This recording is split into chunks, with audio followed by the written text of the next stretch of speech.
ശ്രീകണ്ഠൻ നായർ ഇങ്ങനത്തെ ഒരു ലോക്കൽ ഷോയ്ക്കകത്ത് പോയിട്ട് ഇമ്മാതിരി ചപ്പ് ചവറുകളുടെ കൂടെ ഇരുന്ന് ഡിസ്കഷൻ നടത്തേണ്ട ആളല്ല. ആനയ്ക്ക് ആനയുടെ വലുപ്പം അറിയത്തില്ല എന്ന് പറഞ്ഞതുപോലെ ശ്രീകണ്ഠൻ നായരുടെ വലുപ്പം അദ്ദേഹം തിരിച്ചറിയുന്നില്ല എന്നുള്ളതാണ്. അലൻ ജോസ് പെരേരയുടെ ഒരു നിലവാരത്തിലേക്ക് താഴെഴുതുന്നുള്ള അഭിപ്രായം. അലൻ ജോസ് നമുക്ക് വേണ്ടപ്പെട്ട പയ്യനാണ്, എന്ത് യാതൊരു സംശയമില്ല. ബിഗ് ബോസിനകത്ത് മോഹൻലാലിനെ പ്പോൾ ഒരാൾ പോകാൻ പാടില്ലാത്തതാണ്. മോഹൻലാലിൻ്റെ ഔചിത്യ ബോധത്തിൻ്റെ കുറവ് കൊണ്ട് പോയതാണെന്നുള്ളത് നമ്മൾ മുമ്പ് വിമർശിച്ചിട്ടുണ്ട്. 24 ന്യൂസിൻ്റെ വാട്സപ്പ് ഗ്രൂപ്പിനകത്ത് തന്നെ പുള്ളി ഒരു വോയിസ് ലീക്കായത് അത് മാധ്യമങ്ങൾ വലിയ സംഭവമായിട്ട് റിപ്പോർട്ട് ചെയ്തു.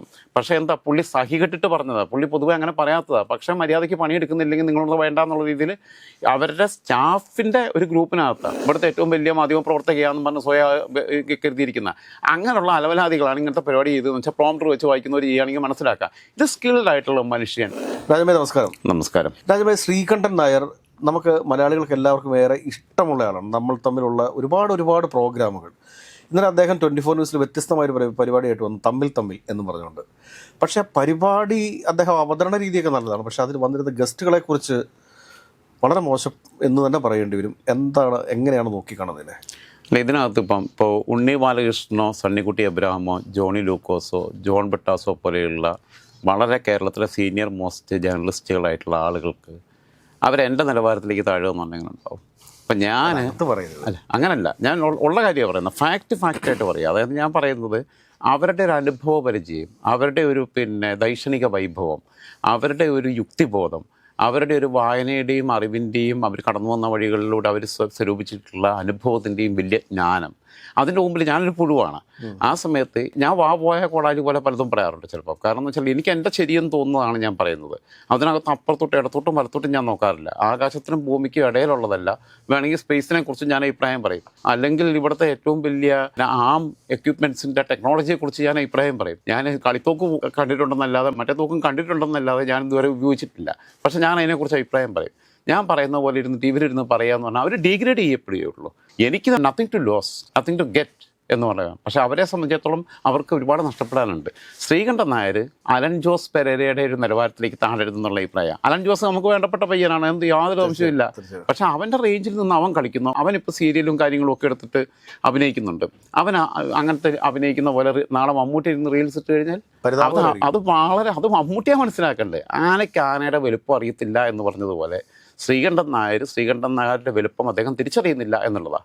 ഒരു കാലഘട്ടത്തിൽ ഞാൻ ഏകദേശം 2022 മറ്റുമാണ് ഞാൻ ഇങ്ങനെ ഈ വ്ളോഗൊക്കെ ചെയ്തു തുടങ്ങുന്നത്. ഞാൻ ഒരിക്കലും ജേർണലിസ്റ്റ് ആയിട്ടല്ല സ്വയം കാണുന്നത്. ഞാൻ എന്നെ ഒരു വ്ളോഗറായിട്ടോ ഒരു സാധാരണ ലൈഫ് പേഴ്സണായിട്ടോ ഒക്കെ കാണുന്നത്. എല്ലാ മനുഷ്യരുടെ കയ്യിലൊരു മൊബൈൽ ഫോൺ ഉള്ളവന് ഒക്കെ അവനോട് അഭിപ്രായം പറയാൻ പറ്റും. സ്വീകരിക്കേണ്ടവർക്ക് സ്വീകരിക്കാം, തിരസ്കരിക്കേണ്ടവർക്ക് തിരസ്കരിക്കാം എന്നുള്ള അഭിപ്രായത്തിലാണ്. അവരുടെ വിവേചനാധികാരത്തിന് വിട്ടുകൊടുക്കുന്ന ഒരാളാണ് ഞാൻ.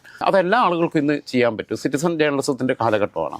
ഈ 2022 ഞാനിങ്ങനെ തുടങ്ങുന്ന സമയത്ത് ഞാനൊരു പ്രാവശ്യം തള്ളൽ വീരൽ നുള്ളൽ വീരൻ ശ്രീകണ്ഠൻ നായർ എന്ന് പറഞ്ഞിട്ടാണ് പുള്ളി ഇങ്ങനെ തുള്ളിച്ചാടിക്കൊണ്ടിരിക്കുമല്ലോ.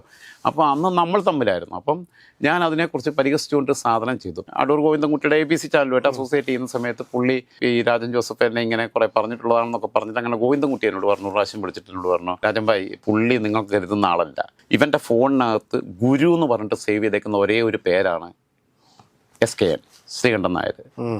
ഒരു മനുഷ്യൻ, അതും ഗോവിന്ദൻകുട്ടി ചില്ലറക്കാരനല്ല, കൈരളി ചാനലിൽ സ്റ്റുഡൻസ് ഫോണിലേക്ക് അവതരിപ്പിച്ച് വന്നിട്ടുള്ളതാണ്. അവൻ ഫ്രെയിം വരുന്നില്ല എന്നേ ഉള്ളൂ. ഇപ്പോൾ ഫിലിം പ്രൊജക്റ്റൊക്കെ ആയിട്ട് നടക്കുക.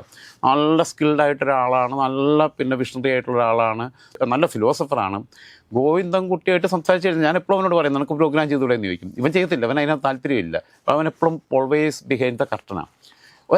ഒരാളുടെ പേര് ഗുരു എന്ന് പറഞ്ഞ് സേവ് ചെയ്യണമെന്നുണ്ടെങ്കിൽ, അത് അത്യാവശ്യം തിരിച്ചറിവുള്ള ഒരാൾ ചെയ്യണമെന്നുണ്ടെങ്കിൽ അതിനേക്കാൾ വലിയ അംഗീകാരം എന്താ ഉള്ളത് ജീവിതത്തിൽ? അതാണ് ശ്രീകണ്ഠൻ നായർ മനസ്സിലാക്കേണ്ടത്. ശ്രീകണ്ഠൻ നായരെ SK എന്ന് വിളിക്കുന്നതോ വേറൊന്നുമല്ല. SK എന്ന് പറഞ്ഞ് സേവ് ചെയ്യുന്നതിനേക്കാൾ വലിയ മഹത്വമാണ് ഗുരു എന്ന് പറഞ്ഞ് സേവ് ചെയ്യുന്നത്. അങ്ങനെ അവൻ്റെ അടുത്താണ് ഞാൻ SKൻ്റെ നമ്പർ മേടിച്ചിട്ടുള്ളത്. പക്ഷേ ഞാൻ പിന്നെ വിളിച്ചിട്ടില്ല. പിന്നെ എൻ്റെ കയ്യിൽ നിന്ന് നമ്പർ നഷ്ടപ്പെടുകയും ചെയ്തു. അപ്പോൾ പുള്ളി ഇപ്പോൾ ചെയ്യുന്നത്, ഇപ്പോൾ ബിഗ് ബോസിൽ മോഹൻലാൽ പോയി കാണിച്ച അതേ പരിപാടിയാണ് ഇപ്പോൾ കാണിക്കുന്നത്. ബിഗ് ബോസിനകത്ത് മോഹൻലാലിനെ പ്പോൾ ഒരാൾ പോകാൻ പാടില്ലാത്തതാണ്. മോഹൻലാലിൻ്റെ ഔചിത്യ ബോധത്തിൻ്റെ കുറവ് കൊണ്ട് പോയതാണെന്നുള്ളത് നമ്മൾ മുമ്പ് വിമർശിച്ചിട്ടുണ്ട്. ഇമാതിരി കോപ്രായത്തിന് പോകേണ്ട ആവശ്യമില്ല, പൈസയ്ക്ക് വേണ്ടിയിട്ട് പോകേണ്ട ഗതികേടുമില്ല. പുള്ളിക്ക് 2 ആടിൽ അഭിനയിച്ചാൽ മതി. ശ്രീകണ്ഠൻ നായർ ഇങ്ങനത്തെ ഒരു ലോക്കൽ ഷോയ്ക്കകത്ത് പോയിട്ട് ഇമാതിരി ചപ്പ് ചവറുകളുടെ കൂടെ ഇരുന്ന് ഡിസ്കഷൻ നടത്തേണ്ട ആളല്ല. പണ്ട് നമ്മൾ തമ്മിലായിരുന്നു, ഇപ്പം തമ്മിലായി. കണ്ട അലവലാദികളുടെ കൂടെ തമ്മിലിരുന്ന് പന്നികൾ ചെളിക്കകത്തിരുന്ന് കളിക്കുന്നത് പോലെ കളിക്കുന്ന കൂട്ടത്തിനകത്ത് പോയിട്ട് നിന്ന് കൊടുക്കേണ്ടുന്ന ഒരാളല്ല ശ്രീകണ്ഠൻ നായർ. അല്ല, അതല്ല ഞാൻ പറഞ്ഞേ. ബോക്സിംഗ് റിങ്ങിലെ റഫറി നാളെ പോയിട്ട് പന്നിക്കൂട്ടിൽ പന്നികൾ തമ്മിൽ കുത്തുകൂടുന്നതിനകത്ത് റഫറി ആയിട്ട് നിൽക്കുക എന്ന് പറയുന്നതിൻ്റെ അവസ്ഥയിലേക്ക് ഇത് തരം താഴുന്നുണ്ട്. അത് മാത്രമല്ല കഴിഞ്ഞ ദിവസം ചർച്ചയ്ക്കകത്തേ കണ്ടത് താഴ്മൻ ഗാന്ധിയുണ്ട്, പിന്നെ ഏതോ ഒരു ലക്ഷ്മി അറപ്പലോ അറക്കലോ എനിക്കെന്തായാലും അറപ്പൽ എന്നാണ് ചേരുക, കാരണം എനിക്ക് അറപ്പാ തോന്നിയത്.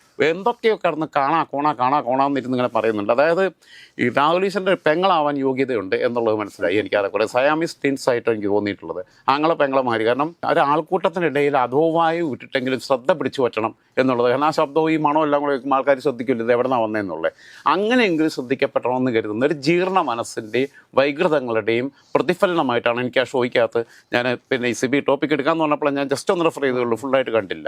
ഇപ്പം മേതിൽ ദേവികയോ മഞ്ജു വാര്യരെ പോലെയുള്ള ലക്ഷ്മി ഗോപാലി സ്വാമിയെ പോലെയുള്ള അല്ലെങ്കിൽ മൃണാളിനി സാരാഭായിയെ പോലെയുള്ള മികച്ച നർത്തകിമാർ നാളെ കാബ്ര ഡാൻസ് കളിച്ചാൽ എങ്ങനെ ഉണ്ടാവും? അതാണിപ്പം ഇദ്ദേഹം ചെയ്യുന്നത്. ഡീഗ്രേഡ് ചെയ്യപ്പെട്ടുകൊണ്ടിരിക്കുകയാണെന്ന് ഞാൻ പറഞ്ഞതിൻ്റെ കാരണം അതാണ്. അതല്ല എന്നുണ്ടെങ്കിൽ പിണറായി വിജയനും MA ബേബിയും പിന്നെ MP ഗോവിന്ദൻ മാഷും എല്ലാം കൂടെ കൂടിയിട്ട് നാളെ അണ്ടിമുക്ക് സഖാക്കൾ ചെയ്യുന്ന പോലെ ചുമന്ന മുണ്ടു കൊടുത്തുകൊണ്ട് ഫോട്ടോ എടുക്കുക ചെയ്തിട്ട് പിന്നെ ഒരു ചെങ്കുടിയും പിടിച്ച് ചെമ്പട എന്ന് പറഞ്ഞിട്ട് ഒലക്കെ പോലെ പാട്ടും പാടിയിട്ട് ചെയ്ത് കഴിഞ്ഞാൽ എങ്ങനെ ഉണ്ടാവും റീൽസ് ഇട്ട് കഴിഞ്ഞാൽ? അതല്ലെങ്കിൽ VD സതീശനോ പിന്നെ KC വേണുഗോപാലോ പിന്നെ രമേശ് ചെന്നിത്തലയോ KC പോട്ടെ ഇവരെല്ലാം കൂടെ കൂടിയിട്ട് പോറ്റിയെ കയറ്റി എന്ന് പറഞ്ഞ് പാട്ടും പാടിയിട്ട് കൊട്ടിപ്പാണി നടന്നു കഴിഞ്ഞാൽ എങ്ങനെ ഉണ്ടാവും? അവനവൻ്റെ ഒരു ബലം മഹത്വം മനസ്സിലാക്കുന്നില്ല എന്നുള്ളതാണ് എനിക്ക് സങ്കടം. ഇത് സത്യം പറഞ്ഞു കഴിഞ്ഞാൽ അല്ലെങ്കിൽ ഇപ്പോൾ ആര്യ രാജേന്ദ്രൻ തിരുവനന്തപുരം മേയറായപ്പം ഭയങ്കര ഫ്ലെക്സ്. ഞാനന്ന് തിരുവനന്തപുരത്തുണ്ട്. പൊതു ശൗചാലയം കോർപ്പറേഷൻ്റെത് മേയർ ഉദ്ഘാടനം ചെയ്യുന്നു. ഞാൻ ആകെ അന്തം വിട്ടുപോയി. കാരണം സാധാരണഗതിയിൽ പിന്നെ വന്ദേ ഭാരത് ഉദ്ഘാടനം ചെയ്തപ്പോൾ പ്രധാനമന്ത്രി വന്നിട്ട് കന്യാത്രയിൽ പങ്കെടുക്കും. സാധാരണ ഒരു KSRTC ബസ് ഫ്ലാഗ് ഓഫ് ചെയ്യുക, അതിന് കന്യാത്ര ഉണ്ടാവും. ഒരു ബോട്ട് സർവീസ് തുടങ്ങുകയാണെങ്കിൽ അങ്ങനെ ഉണ്ടാവും. അതല്ലെങ്കിൽ ഒരു പാലം ഉദ്ഘാടനം ചെയ്യുകയാണെങ്കിൽ ആ ഉദ്ഘാടനം ചെയ്തിട്ട് അതിലൂടെ മന്ത്രിയൊക്കെ യാത്ര ചെയ്യും, ഒക്കെ ചെയ്യും. അപ്പോൾ ഈ പൊതു കക്കൂസ് എങ്ങനെയാണ് ഉദ്ഘാടനം ചെയ്യുന്നത്, അപ്പിട്ടിട്ടാണോ ഉദ്ഘാടനം ചെയ്യുന്നത് എന്നുള്ളത് സ്വാഭാവികമായിട്ട് നമുക്കൊരു സംശയം ഉണ്ടാവും. ഇമ്മാതിരി അല്പത്തരത്തിൻ്റെ വഴിയിലേക്ക് പോകുന്ന ആളുകളുടെ കാലഘട്ടത്തിൽ ശ്രീകണ്ഠൻ നായർ മനസ്സറിഞ്ഞ പുള്ളി അല്പനാണെന്നുള്ളതൊന്നുമല്ല. എനിക്ക് സങ്കടം ഉണ്ടാവുന്നുണ്ടാണ് ഞാൻ പറയുന്നത്. ഞാൻ വളരെ വൈകാരികമായിട്ട് സംസാരിക്കുന്നത്. അതിനകത്ത് വേറൊരു മറ്റു പ്രധാനപ്പെട്ട ഒരു കാര്യം കൂടിയുണ്ട്. കാരണം ശ്രീകണ്ഠൻ നായരെ വിശ്വസിച്ച് അവിടെ വന്നിട്ടുള്ള മറ്റ് ചില നല്ല വ്യക്തിത്വങ്ങളുണ്ട്. അവരുടെ അവസ്ഥ എന്തായിരിക്കും? ഇവരുടെയൊക്കെ കൂട്ടത്തിലിരുന്ന് ചർച്ച ചെയ്യേണ്ട അവസ്ഥ, അല്ലെങ്കിൽ ഈ പ്രോഗ്രാമിൽ പങ്കെടുക്കേണ്ട ഒരു ഗതികേടിനെ കുറിച്ച് കൂടി SKN ചിന്തിക്കേണ്ടതായിരുന്നു. SKN ഈ പരിപാടി കാണുന്നുണ്ടെങ്കിൽ SKN മനസ്സിലാക്കണം. കാരണം എന്ന് വെച്ചാൽ ഇത് ചാനലിനകത്ത് സംപ്രേഷണം ചെയ്തതിൻ്റെ ഇച്ചിരി ഭാഗം സിബി ഇന്ന് ഈ ടോപ്പിക് എടുക്കാമെന്ന് പറഞ്ഞപ്പം ആ ലിങ്കും എനിക്ക് അയച്ചു തന്നപ്പോൾ ഞാൻ പറഞ്ഞു ഞാൻ കണ്ടില്ല. ആ ലിങ്കൊന്ന് അയച്ചു തന്നപ്പോൾ ഞാൻ ലിങ്ക് മൊബൈലിനകത്ത് 2 മിനിറ്റ് കാണാനുള്ള ക്ഷമ എനിക്കുണ്ടായില്ല. അത് കണ്ടപ്പോൾ തന്നെ എനിക്ക് ശ്രീകണ്ഠൻ നായർ നമ്പർ എൻ്റെ കയ്യിൽ നഷ്ടപ്പെട്ടുകൊണ്ടാണ്. എനിക്ക് ഭയങ്കരമായിട്ട് വിഷമം തോന്നിപ്പോയി. കാരണം ഈ മനുഷ്യൻ്റെ വലുപ്പം ആ മനുഷ്യൻ മനസ്സിലാവുന്നില്ലല്ലോ. പുള്ളി ഈ കോപ്രായം കളിക്കേണ്ട ആളാണോ? പുള്ളി റെസ്പെക്റ്റഡ് ആയിട്ടുള്ള പേഴ്സൺ അല്ലേ? നമ്മൾ ഉൾപ്പെടെ ബഹുമാനിക്കുന്ന ആദരിക്കുന്ന ഒരു മഹാനായ മനുഷ്യനല്ലേ അദ്ദേഹം? മലയാള മാധ്യമ രംഗത്തെ എണ്ണം പറഞ്ഞ ആളുകൾ അത് സ്വന്തം എഫേർട്ടിലൂടെ, അതുമല്ല മനുഷ്യത്വമുള്ളൊരു മനുഷ്യനുമാണ്. ഇപ്പോൾ നമ്മളെ സുധി അപകടത്തിൽ മരിച്ചപ്പോൾ വീട് വെച്ച് കൊടുക്കുന്ന അങ്ങനത്തെ മനുഷ്യത്വപരമായി ചിന്തിക്കുകയും ഒക്കെ ചെയ്യുന്നതാണ്. പുള്ളിയുടെ അവരുടെ 24 ന്യൂസിൻ്റെ വാട്സപ്പ് ഗ്രൂപ്പിനകത്ത് തന്നെ പുള്ളിയുടെ ഒരു വോയിസ് ലീക്കായത് അത് മാധ്യമങ്ങൾ വലിയ സംഭവമായിട്ട് റിപ്പോർട്ട് ചെയ്തു. പക്ഷേ എന്താ പുള്ളി സഹികെട്ടിട്ട് പറഞ്ഞതാണ്. പുള്ളി പൊതുവെ അങ്ങനെ പറയാത്തതാണ്. പക്ഷേ മര്യാദയ്ക്ക് പണിയെടുക്കുന്നില്ലെങ്കിൽ നിങ്ങളൊന്ന് വേണ്ട എന്നുള്ള രീതിയിൽ അവരുടെ സ്റ്റാഫിൻ്റെ ഒരു ഗ്രൂപ്പിനകത്താണ്. അത് പുറത്തേക്ക് വിട്ടവന്മാരും എത്ര വൃത്തികെട്ടവന്മാരാണെന്ന് ഇതാണെന്ന് പറഞ്ഞിട്ട്. ഇത് കൂടാണ്ട് തന്നെ 1 മാസം മുമ്പ് SKN മുമ്പോട്ട് വെച്ച വലിയൊരു ചർച്ചയുണ്ട്. അതായത് ഈ തെറി പറഞ്ഞുകൊണ്ട് പരസ്പരം അങ്ങോട്ടും ഇങ്ങോട്ടും തെറി പറഞ്ഞുകൊണ്ടുള്ള ചാനൽ ചർച്ചകൾക്ക് പകരമായിട്ട് രമേശ് ചെന്നിത്തലയും അതോടൊപ്പം തന്നെ M സ്വരാജിനെയും രമേശ് ചെന്നിത്തലയും പിന്നെ K സുരേന്ദ്രനെയും ഒക്കെ ഉൾപ്പെടെയുള്ളവരെ ഇരുത്തിക്കൊണ്ട് കുറേ കാരശ്ശേരി മാഷി ഇരുത്തിക്കൊണ്ട് കുറേ കാലത്തിന് ശേഷം ഒരു ക്ലാസിക് ന്യൂസ് അവർ, ഒരു ക്ലാസിക് ഡിബേറ്റ് നമ്മുടെ മുമ്പിൽ അവതരിപ്പിച്ച് തന്ന ഒരാളാണ് ശ്രീകണ്ഠൻ നായർ. അതുകൊണ്ടാണ് ഞാൻ പറഞ്ഞത് അവിടെയാണ് നമുക്ക് സങ്കടം ഉണ്ടാവുന്നത്.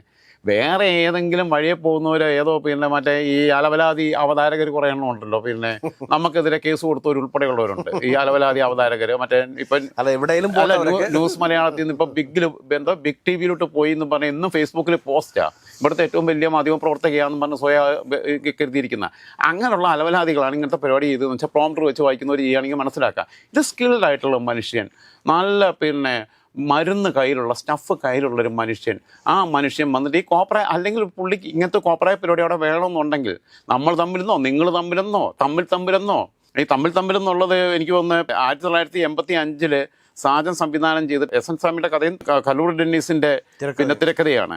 ആ സിനിമയുടെ പേരായി എന്തായിരുന്നാലും അതിന്റെ പേറ്റന്റിന്റെ പ്രശ്നം ഉണ്ടാവും ചിലപ്പം. ഇനി ആര് തമ്മിലെങ്കിലും ആയിക്കോട്ടെന്നേ ആരൊക്കെയോ തമ്മിൽ എന്തൊക്കെയോ തമ്മിൽ അതൊക്കെ ആയിക്കോട്ടെ, ആ തമ്മിൽ എന്തെങ്കിലും കാണിച്ചോട്ടെ. അതിനകത്ത് ശ്രീകണ്ഠനായർ പോയിട്ട് മുഖം കാണിക്കുന്നതിനകത്ത് പിന്നെ ഇറ്റ്സ് സോ സാഡ്, പിന്നെ sorry to say it's so sad എന്ന് മാത്രമേ അല്ല, ഇതിനകത്ത് വേറൊരു കാര്യം കൂടിയുണ്ട്. കാരണം എന്താ വെച്ച് കഴിഞ്ഞാൽ ഈ ബാർക്രേറ്റ് എന്ന് പറയുന്നൊരു സംവിധാനമുണ്ട്. ഈ ബാർക്രേറ്റിൽ 44 പോയിന്റിലേക്ക്, എനിക്ക് തോന്നുന്നു ഏഷ്യാൻ്റെ ഒക്കെ 90 പോയിന്റിന് മുകളിലാണ് നിൽക്കുന്നത്. റിപ്പോർട്ടർ ചാനലിന് തൊട്ട് പുറകെയുണ്ട്. അതിൽ നിന്നൊക്കെ ഏറെ താഴേക്ക് 44ലേക്ക് പോകുന്നത്. അത് മനോരമയുടെ തൊട്ടടുത്തെത്തിയിട്ടാണ് നിൽക്കുന്നത് ഈ 24 ന്യൂസ്. അതിനുള്ളൊരു വിഷമം കൊണ്ട് ഒരുപക്ഷെ അദ്ദേഹം, അല്ലെങ്കിൽ അതിലൊരു കോമ്പറ്റീറ്റീവ് ആവാൻ വേണ്ടിയിട്ടായിരിക്കും ഒരുപക്ഷെ ഇങ്ങനത്തെ ഒരു പ്രോഗ്രാം കൊണ്ടുവന്നിട്ടുണ്ടാവുക. അല്ല, റോട്ടിൽ കൂടെ നടക്കുമ്പോൾ ആൾക്കാർ ശ്രദ്ധിക്കുന്നില്ല എന്നുള്ളത് കരുതിയിട്ട് തുണി അടിച്ചിട്ട് നടക്കുക എന്നുള്ളത് നല്ല പരിപാടിയായിട്ട് എനിക്ക് തോന്നുന്നില്ല. ഞാൻ പറയുന്നത്, ഞാൻ ഇപ്പോഴും അങ്ങേയറ്റത്തെ ആദരവോട് കൂടിയിട്ടാണ് പറയുന്നത്. എസ് കെ എന്നെ വിമർശിക്കുന്നത് എസ് കെ എന്നെ സങ്കടം കൊണ്ടാണ്, അത്രയും സങ്കടം കൊണ്ടാണ്. കാരണം എസ് കെ എന്നെ കാണേണ്ടത് ഇങ്ങനെയല്ല, എസ് കെ എന്നെ ഇങ്ങനല്ല പ്രത്യക്ഷപ്പെടേണ്ടത്, എസ് കെ എൻ്റെ പണി ഇതല്ല. എസ് കെ എന്നെ വേറെ ഒന്നിനും കൊള്ളാത്തവർ ഈ പരിപാടി ചെയ്യട്ടെ, വേറെ ആരെങ്കിലും ഏൽപ്പിക്ക്, വേറെ ആരെങ്കിലും. എസ് കെ എൻ്റെ സ്കില്ല് യൂസ് ചെയ്യേണ്ട മേഖല ഇതല്ല. എസ് കെ ഇതിനകത്ത് കിടന്ന് തായം കളിക്കേണ്ട ആളല്ല. എസ് കെ ഇവരുടെ കൂടെ ഇതിനകത്ത് റെഫറി കളിക്കേണ്ട ആളല്ല. എസ് കെ റെഫറി കളിക്കേണ്ടത് വി ഡി സതീഷിനെയും പിണറായി വിജയനെയോ നരേന്ദ്രമോദിയെയോ രാഹുൽ ഗാന്ധിയെയോ രാജീവ് ചന്ദ്രശേഖരനെയോ പിന്നെ എം എ ബേബിയോ ഒക്കെ വിളിച്ചിരുത്തിയിട്ടോ, അല്ലാന്നുണ്ടെങ്കിൽ ഇനി സെലിബ്രിറ്റികളാണെങ്കിൽ മമ്മൂട്ടിയെയോ മോഹൻലാലിനെയോ മഞ്ജു വാര്യരെയോ അങ്ങനെയുള്ള ആളുകളെയൊക്കെ പിന്നെ വിളിച്ചിരുത്തിയിട്ടോ അങ്ങനെയുള്ള രീതിയിലേക്ക് പോകേണ്ട ഒരു മനുഷ്യൻ ഇവിടെ കിടന്നിട്ട് ഈ കണ്ട ആലവലാദികൾ, ആ വാക്കേ പറയത്തുള്ളൂ, ആലവലാദികൾ. അതുകൊണ്ട് ഞാൻ പറഞ്ഞേ, പന്നികൾ കുസ്തി പിടിക്കുന്നതിനകത്ത് ചേറി കിടന്ന് കളിക്കുന്നതിനകത്ത് റെഫറി ആയിട്ട് പോയിരിക്കേണ്ട ആളല്ല എന്ന് തന്നെ പറയുന്നുള്ള അതേ അഭിപ്രായത്തിൽ തന്നെ അതിനകത്തുനിന്ന് ഞാൻ പറഞ്ഞ അഭിപ്രായത്തിൽ നിന്ന് എനിക്കിനി ഒരക്ഷരം കൂട്ടാനുമില്ല, ഒരക്ഷരം കുറയ്ക്കാനുമില്ല. ഇതെൻ്റെ ക്രിയേറ്റീവ് ക്രിറ്റിസിസം ആയിട്ടാണ് ഞാൻ കാണുന്നത്.